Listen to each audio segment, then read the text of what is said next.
how I sound in different languages. Okay, let's go. First is the English. I would say this is the easiest language for me to communicate because I use it every day and my work also at home.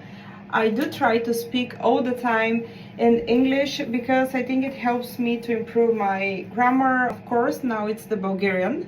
Мисля, че българският последните години ми е станал доста зле. Не го използвам на високо професионално ниво. В момента като пиша, разменям думи, особено с това, че уча немски и немският изцяло го уча през английския. Но може би ми е помогнало това, че имам добра основа на български език.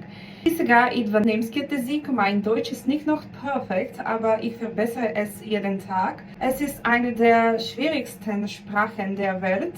Deshalb braucht es natürlich Zeit. Und ich glaube, ich werde wahrscheinlich nie einen guten deutschen Akzent haben, aber wir sagen, das ist das. Y ahora viene el español. Solo puedo leerlo.